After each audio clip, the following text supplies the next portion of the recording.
Welcome to the Tailwind Marketing Podcast, where we talk to other B2B marketing leaders and agency executives about how to grow our businesses profitably. Hosted by Carlos Corredor and Antonio Santana, the co-founders of Condor Marketing and Staffing, an Inc. 5000 company and one of the fastest growing B2B agencies in the U.S.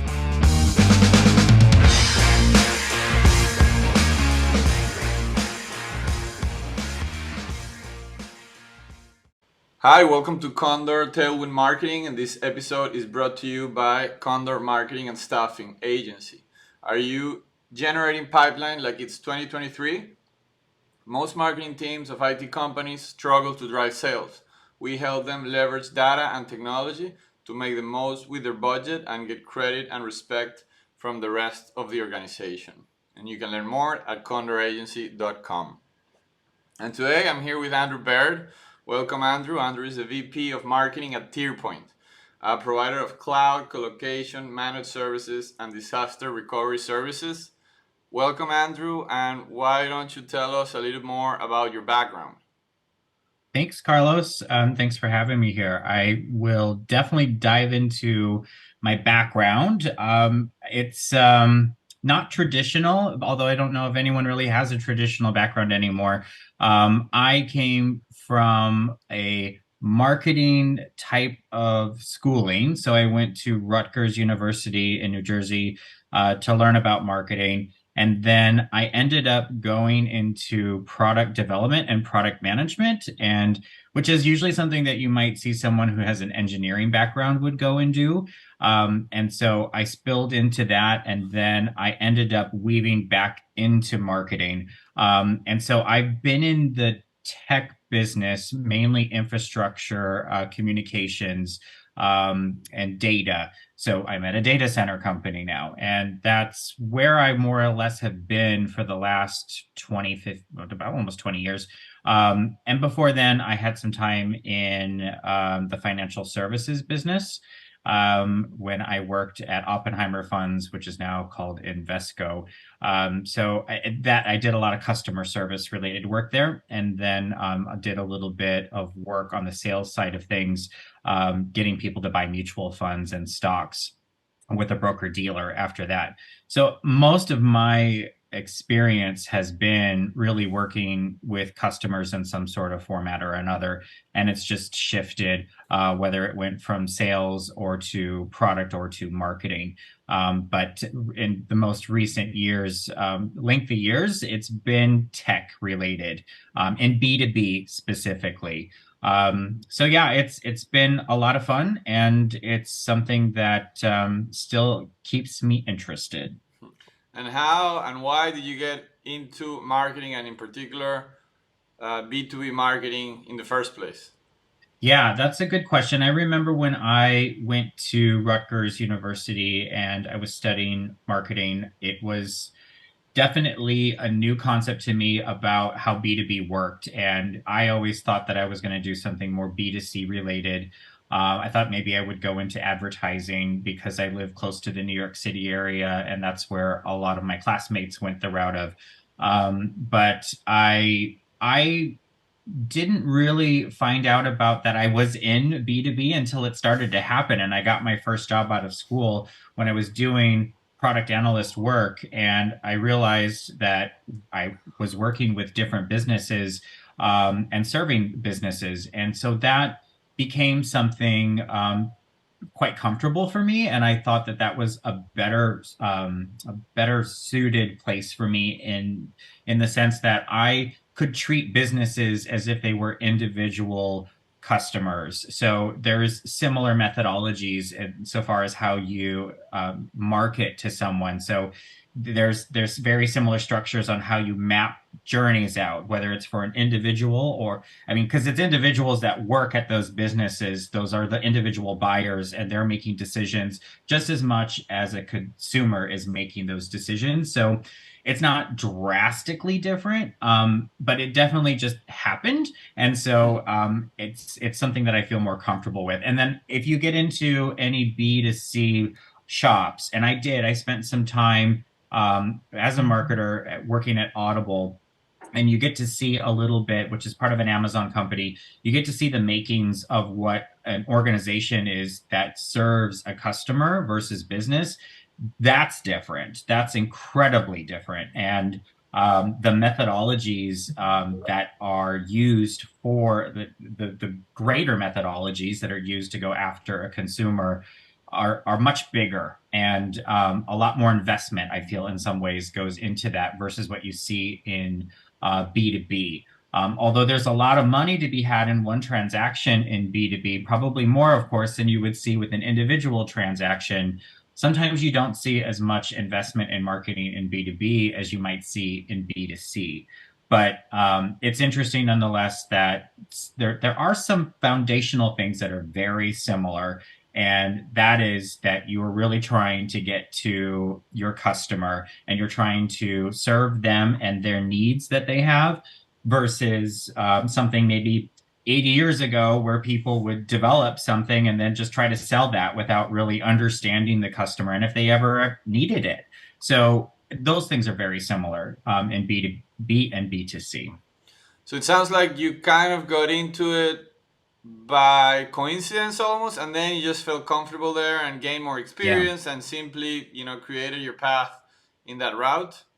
Absolutely. And I feel like in B2B, you get to develop more relationships than Hmm. you do on the B2C side. So you get to go to more conferences in the sense, and when you're trying to do business with another entity and another company, you're definitely having to respect the fact that they're trying to do the same thing too. And so you're trying to build these relationships with them, and they might have end customers where they are doing something that's B2C, or maybe it's B2B again. So there's a lot more of an opportunity to work face to face with people in that sense, and of that you're treating them as a business and they're treating you back as a business. And so there's a little bit of a different way of understanding one another versus if you're trying to serve an end customer whose need might be a little bit more immediate.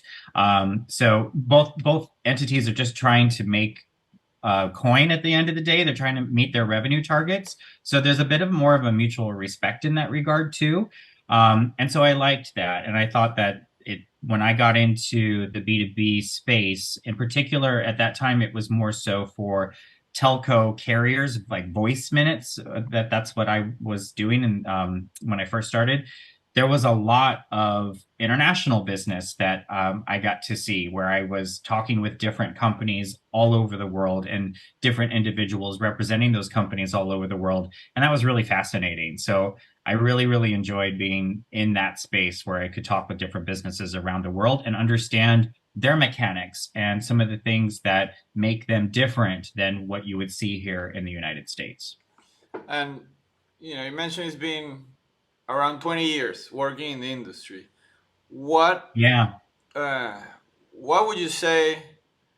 I mean, it's a basic question, but you'd be surprised how many different answers you get. Right? What would you say is the job of or the role of the marketing team in a B2B organization, and how do you think that has changed in those last 10, 15, 20 years?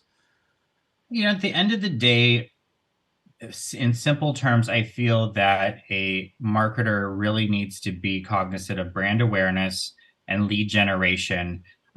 That's really the two main things that I think that a marketing team should be striving to accomplish. And that has not changed. And the idea of being able to have your brand out there and people understand it and develop a way for lead flow to make their way to the sales teams, that really hasn't changed. But there's many other concepts that have blossomed a bit more. So understanding that funnel and really mapping that out, and then developing programs along that funnel. And sales enablement, for example, is something that is a function that is relatively new, and it has many nuances to it. And there's a lot of overlap with marketing with that one. And so it's really a matter of now trying to get the lead and understanding it. And there's more science behind it from the very beginning through awareness to the point where you're doing demand gen related activities, to the point where you're moving it through. And now maybe you're doing some ABM, account-based marketing related type of activities, and really trying to accelerate those leads through while working with sales enablement or doing sales enablement related work to really help all teams understand the buyer more so they can speak with them better and get it through. And then once it's through, you're not done. Then they're a customer, and then there's life cycle behind it as well. And so I think this concept of customer experience is something that's a bit newer, relatively speaking, and understanding that journey of a buyer till they become a customer, and really trying to optimize that experience throughout so that you maintain that customer.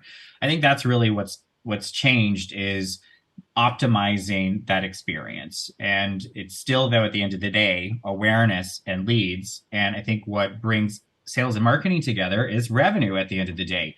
What are we doing in order to make our revenue targets? And if both sides are at the hip when it comes to that, then I think they're more likely to be successful. I think when I started working in B2B, I was surprised of the friction between sales and marketing, because as you mentioned, the purpose is the same, right? So, and I would love to hear your thoughts about what you can do to have sales and marketing work better together. But even before that, I would like to hear, why do you think, first of all, let's start understanding, right, the problem, and having empathy on both sides on the reason of that friction, right? And then how to go about fixing it.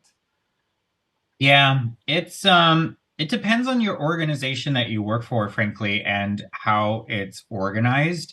I think that's a big step in the direction. If you have sales and marketing reporting up to the same head, it makes those problems nearly vanish. Especially if you have someone who respects both sides and will go to bat for both sides and understands that relationship that can really be optimized when both sales and marketing work closely together. So if you work in an organization where you have a chief revenue officer, which is typically what you see with someone who owns both sales and marketing, then you're probably in good hands. If you work in an organization where marketing is going in one direction and sales is going somewhere else, it doesn't mean that it won't work. It just means that there's going to be some challenges, because each of those teams will have most likely a different set of KPIs that they're trying to get towards. Revenue probably is one that's shared, but at the end of the day, they have different goals sometimes, and it'll be more and more difficult for the two of them to get together and of course, celebrate their wins together too. When you have everyone in the same group under the same leader and the same leadership, they're echoing more and more how all of these teams can come together and be successful. And they have that platform where they can see the problems together, they can solve them together, and then they can celebrate them together. If they don't have that, then it just becomes more and more of an issue. And I've worked at companies before where I have seen sales and marketing separated, two different sides of leaders, and it doesn't work out. And it doesn't mean, again, that it can't work out. It just means it's going to be tougher. So that's number one. And, why? Salespeople are salespeople, and they're driven by money, and they're fantastic for that. And marketers, and it doesn't mean that they're not looking out for the customer. It doesn't mean that they're evil people. So I don't want to perpetuate the fact that salespeople are monsters that marketing hates, or that the marketers are these sensitive people that salespeople think we don't do anything to really help them. So none of that's true. What is true is that both sides are motivated to serve the customer and make money for the organization. So how do you come together and understand that in a way that's going to benefit not only your business, but especially the customer? And I think when the two groups come together and they have that unified goal with one another, they're far more likely to be successful.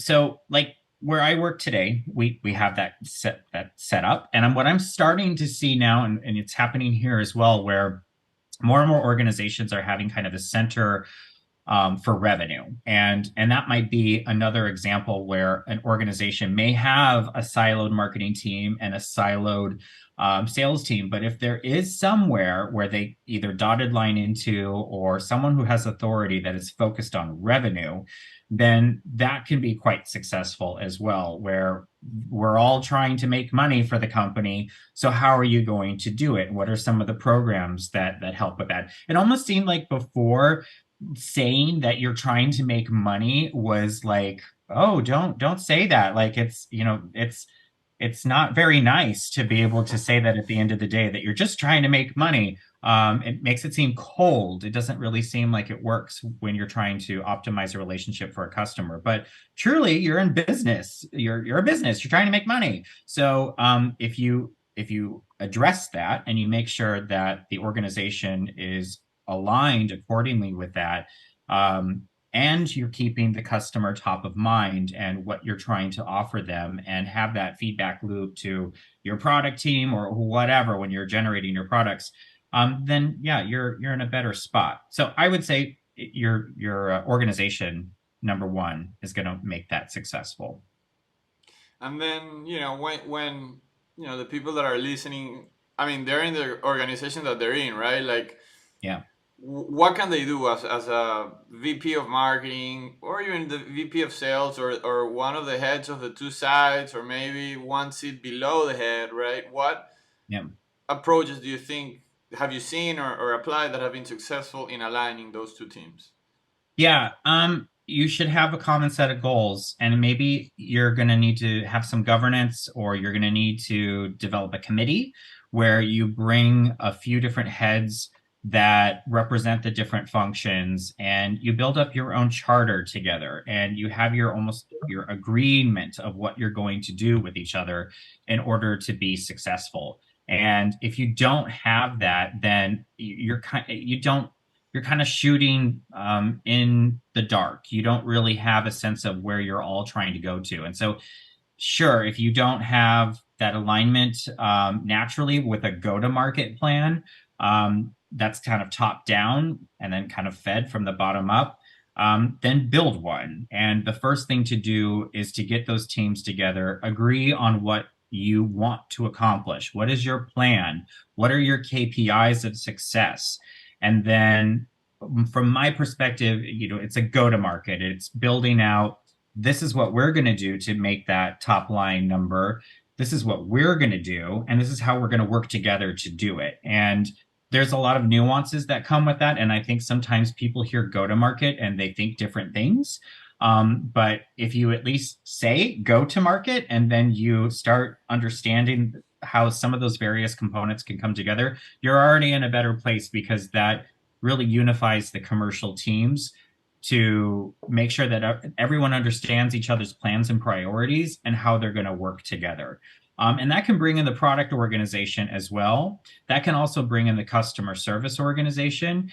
Anyone who touches the customer in any shape or form, they really should be in this go-to-market, because they are representing the company. They're talking with the customer. It's always an opportunity whenever you talk to the customer to improve that relationship, understand their pain points, and perhaps sell to them. So and serve them. So you definitely want to make sure any one of those branches that is touching the customer is part of your go-to-market.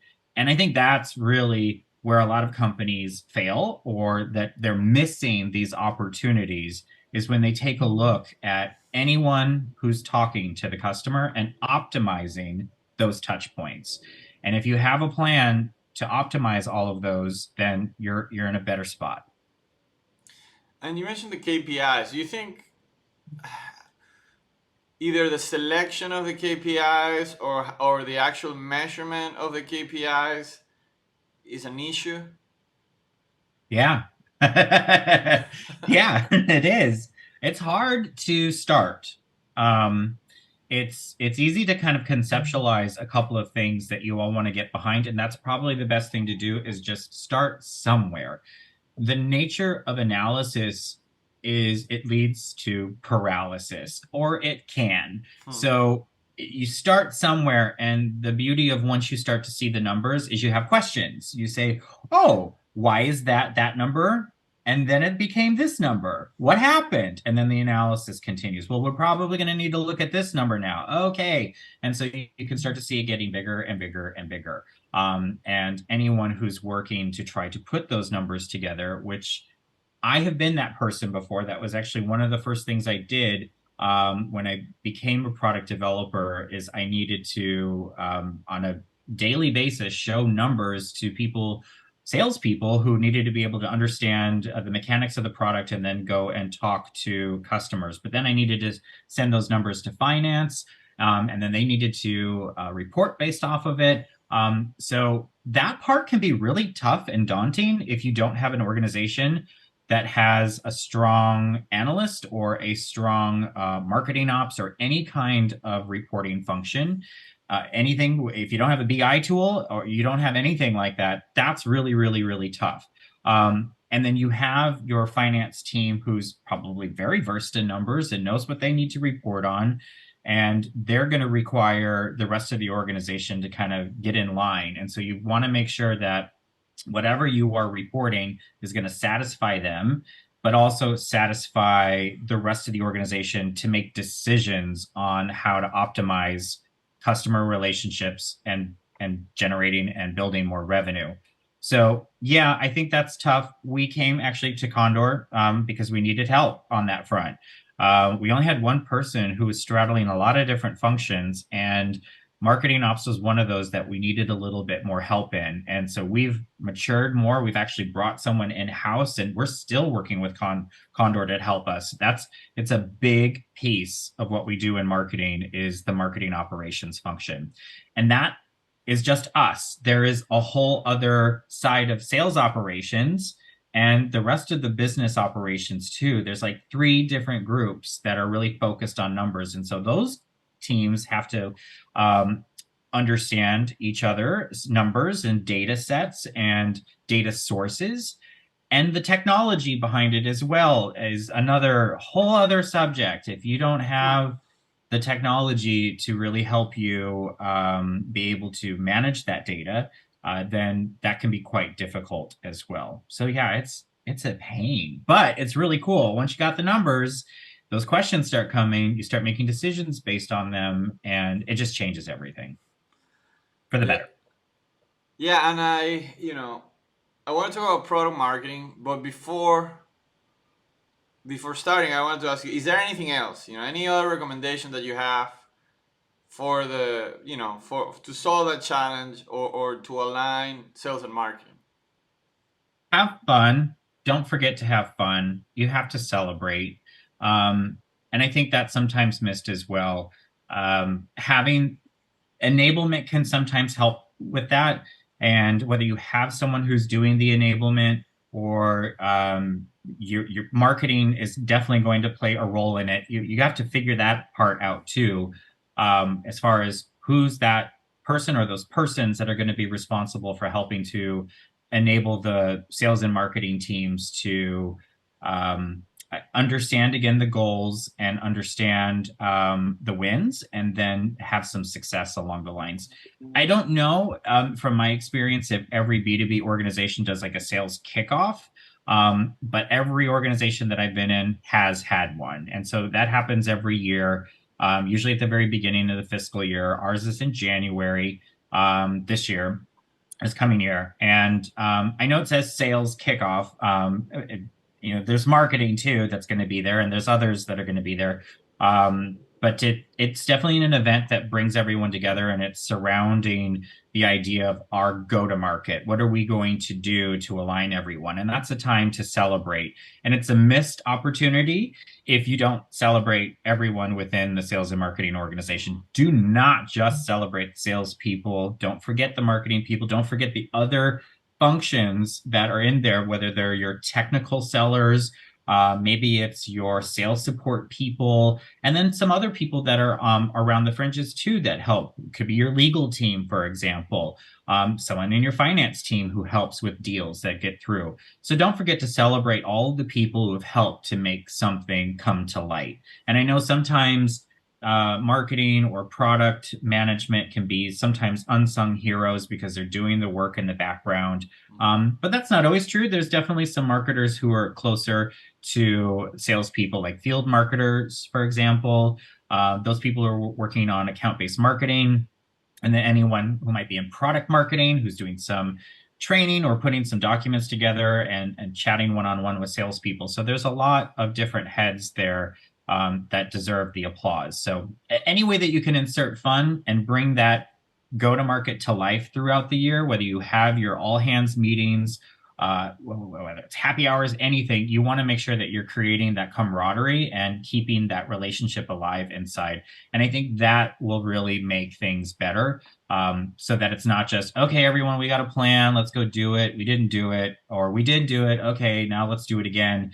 You want to avoid that. You want it to be a little bit fun as well. Yeah, I mean, at the end of the day, you're working with people, and then you need to treat them as such. And I always make a comparison of a coach. He has to motivate his team. Whether that's the quarterback or the people, or or the defensive lineman protecting the quarterback. One cannot win without the other. So I see. Yeah, I completely agree. People have feelings, so Exactly. you've got to address that. It can be really easy to kind of get into your job and really focus on trying to hit your numbers, do your tasks, do your job, and clock out for the day and go have your work-life balance, which is also very important. But yeah, at the end of the day, you're working with people, and so you should try to honor that. Yep.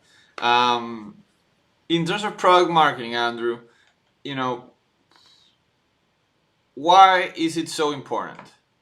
Oh yeah, it is really important. That's one that I don't know many B2B organizations understand. And some of the more advanced ones do. And once they understand the amount of work that a product marketer does, or potentially can do, then they begin to respect a little bit more of the work that goes into it. So yeah, I see product marketing sometimes fit underneath a product organization that's not in sales and marketing. I see it sometimes fitting in marketing. And my point of view, I believe should sit in the marketing organization.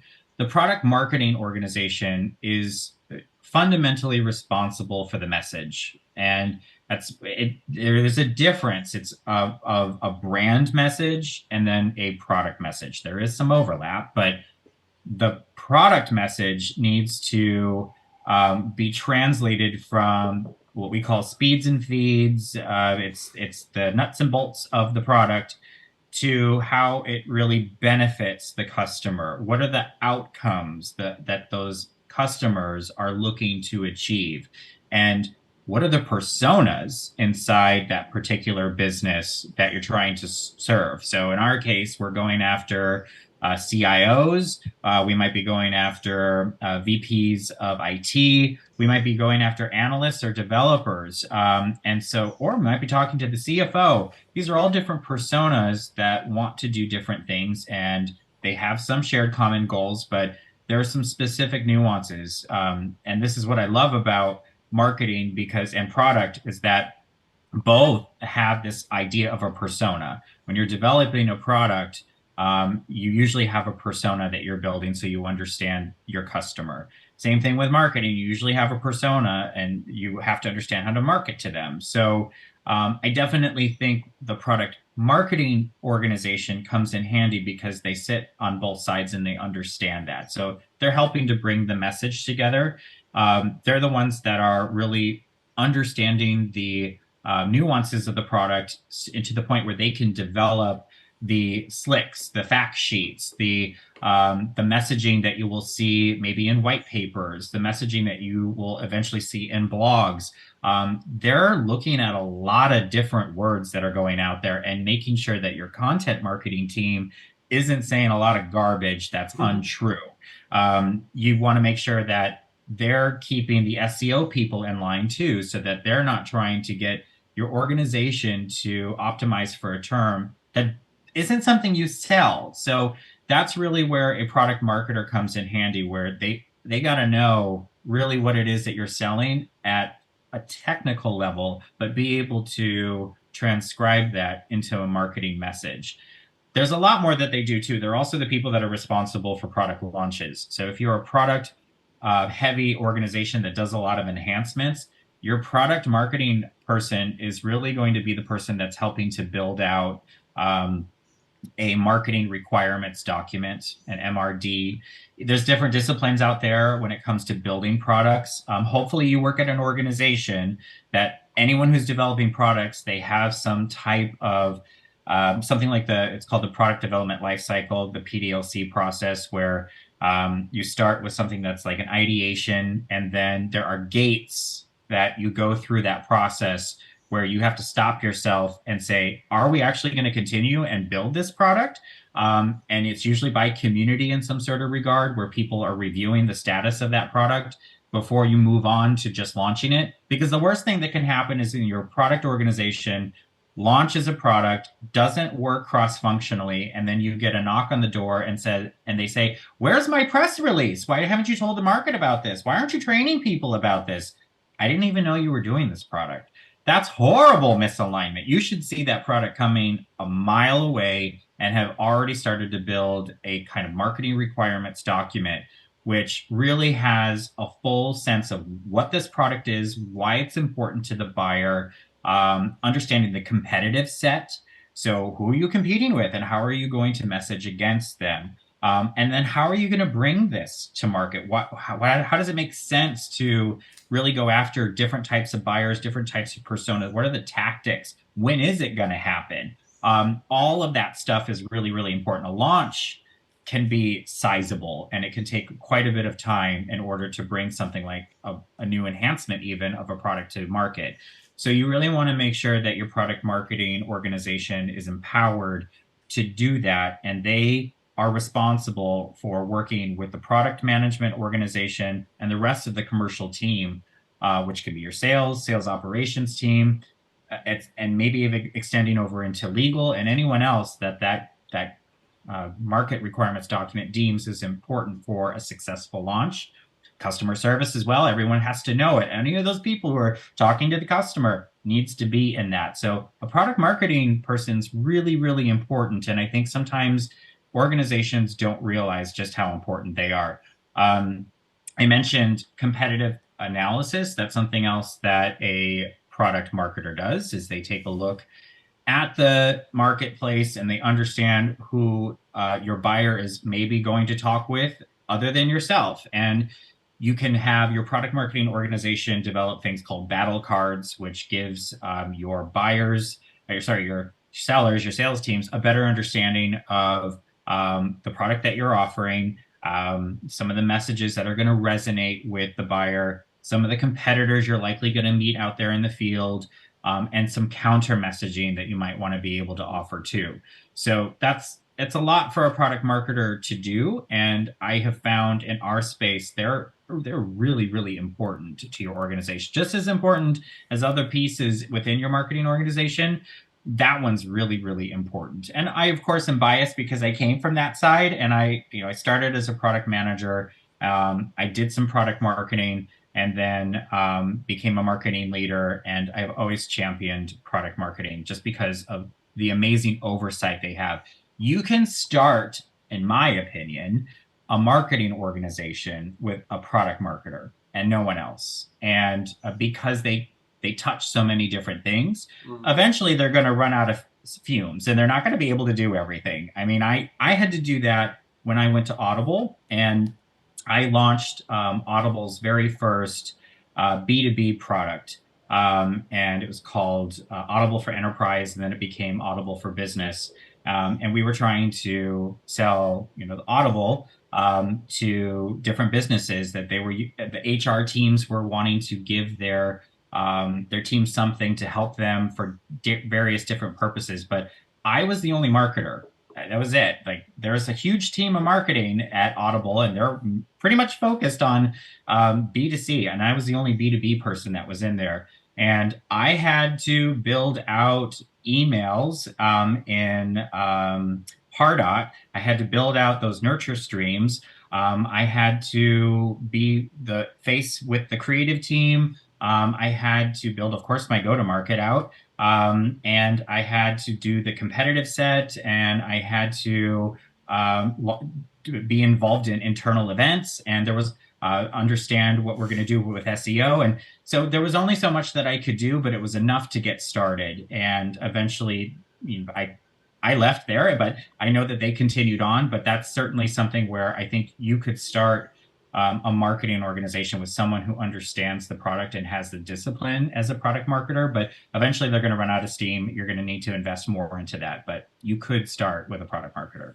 No, I agree, and perhaps yes, perhaps you're biased, but I'm biased on the opposite, right? I'm on the agency side, and I've been in other agencies as well. So, I could say that, you don't need the product marketer, the agency can take care of everything, but it's completely the opposite. I 100% agree. Not only that the first person should be a product marketer, but that's the last one that you want to outsource, the last role that you want to outsource, or you don't want to outsource at all. When you can have a great agency or group of agencies doing great work, and if they don't have a good product marketer, it's just the results are not gonna be there, right? And the opposite, you could have a mediocre agency, right? But as long as the product marketing team on the client side is good, that's gonna drive some results. So I couldn't agree more. Yeah, I'm a super fan of all of our marketers here. I do have a small bias towards product marketers because I used to be one, and I understand the complexity that they have, and they do need to. And for me, I think it's really fun to launch a product and to build that plan and to see that come to life. That makes me really happy. So I like doing that part probably the best out of anything that I do in the marketing organization is building something and being able to work with different functions in order to bring something to life. That's definitely my favorite. How does that tie to UX and CX design, and how much is that? Are those two related? So I think CX should be owned by the entire company. And you might have someone in your organization who's tasked with CX, and you need a champion. They don't have to be in product marketing. They don't have to be in your client services group, but you do need someone who's going to champion that, because it touches everything. And I think that's something that more and more organizations are getting keyed into and understanding that there's a science behind CX. When you actually go through a CX engagement with a partner, usually an agency, because they do it all the time, so they're really good at it. It's hard to do it alone if you haven't actually done it yourself or worked with an agency. It's nuanced, and it's really, really cool to go through it because you see, like, when you build out a map, all the different touch points that you have with a customer where you can optimize that experience. That then starts to open your eyes of, wow, okay, well, we just are not optimizing the customer experience. And there's all sorts of different things that you can do to really have that come to life, whether it's an email that should maybe happen at the time or before the time of renewal that you have with a customer, or you see a customer does something on their end, they've opened an email or they've made a transaction or they've done something with your system and your product, and you start to measure that in mass, maybe you start to learn something about that, and you can improve your product, you can improve the experience because you understand what the customer is going through their journey, the customer journey. UX, when you're building a product, you really want to get into the user's mind frame and their behaviors. And you should be doing that type of engagement really before you go and build a product. You might have an idea, UX can try to prove it out, or you might just try to start with a UX engagement and you might find a product that comes out of that. It's incredibly nuanced, and I think you see more so UX on the product side when you're building something out. You can certainly have some user experience for any kind of interface maybe that you want to make available to a user set. Maybe you're developing an intranet and you want to be able to get a user experience designer to come in and help you be able to really understand what are the things that a user comes to expect to find on their intranet homepage. And you interview them, and then you do a low fidelity mock-up of something, and then they interact to that, and then you make it higher fidelity, and then they interact to that. Then you test it, and you test it. You do all those things before you hand it over to development. There also are some other methodologies in Agile where you can maybe do something there and then hand it over to, but a user experience design team is essential, I believe, when you're going to build products. CX is important once you have an understanding of how you want to work with a customer, and marketing can certainly be involved with that, as well as any of the other functions that are in there.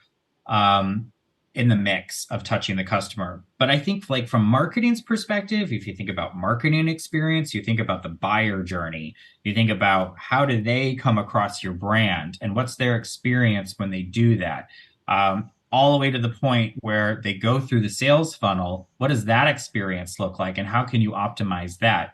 Again, UX, CX, or marketing experience, they all have personas, they all have maps, they all have journeys. Very, very similar type of approach. So I think if you understand the nuances of how UX, CX, or marketing experience work with a journey, then you can easily understand a little bit more of the nuances of what UX and CX are. But I think you got to really get to that point of understanding there's a journey that people go through, and you can optimize all of the different touch points through that, whatever it might be. And I think if you get an organization that is using UX disciplines to build products, they're using CX disciplines to build and maintain customers, and they're using some type of marketing experience to optimize that journey that your buyers go through to the point that they become customers and they stay customers. Again, I think you're going to be in a good place if you adopt that methodology throughout your organization and really champion them and empower them to bring that methodology in-house. And don't be afraid to bring in someone like a Condor or another agency that does experience design. Let them in your house. Let them come in.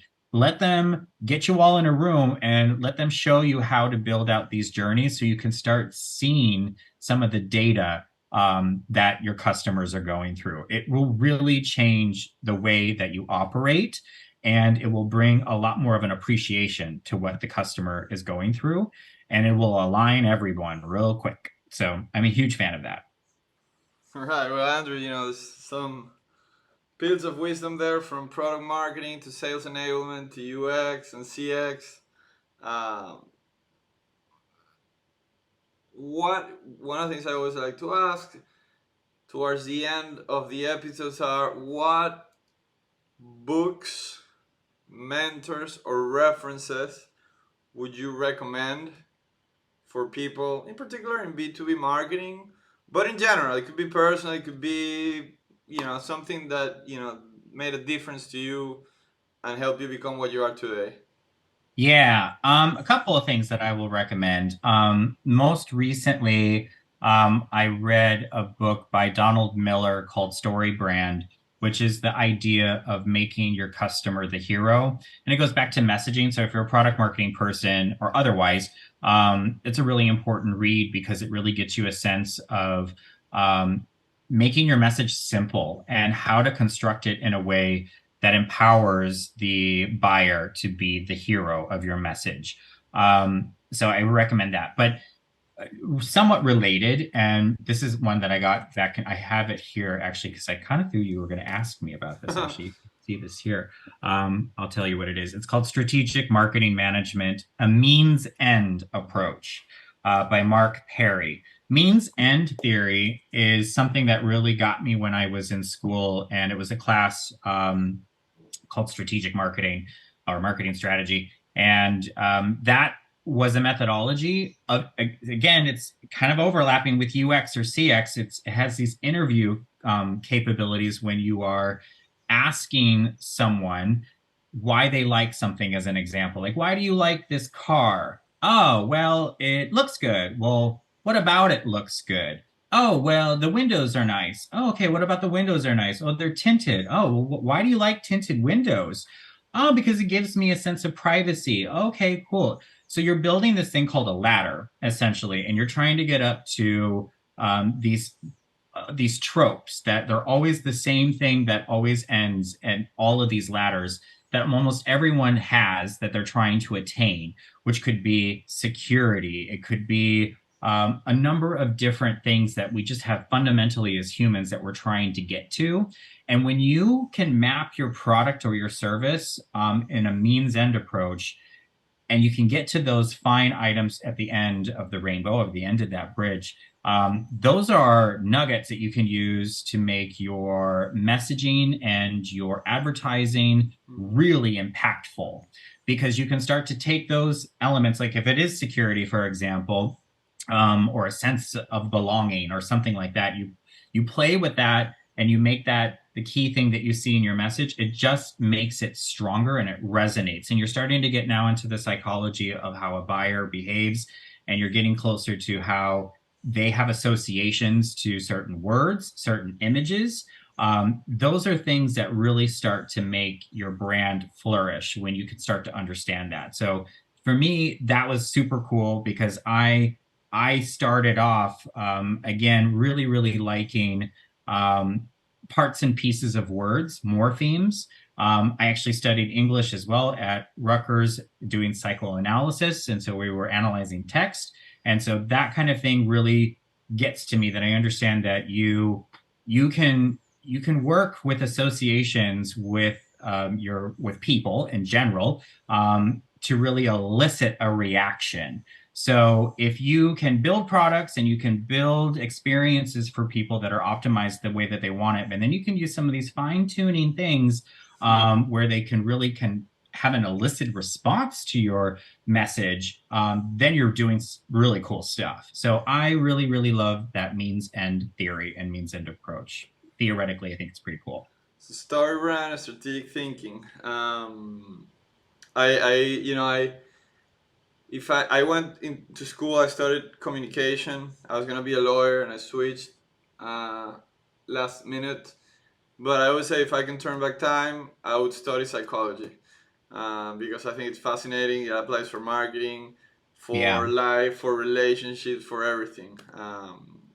So I agree. It was one of my first classes I took when I went back to school, and I was like, oh, damn, this is cool. And I could see why a lot of people get into it.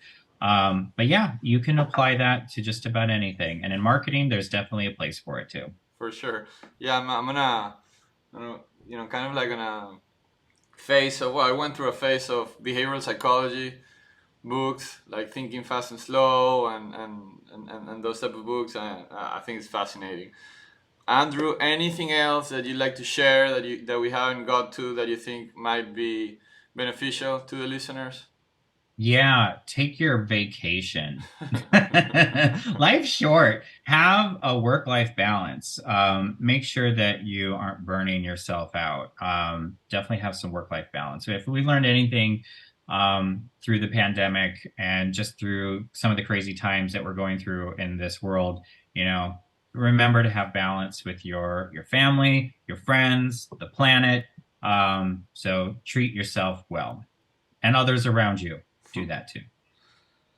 All right, Andrew, thank you so much. This has been great. And I'm sure the listeners are really happy that we got you on the podcast. Well, thanks, Carlos. I really appreciated the opportunity.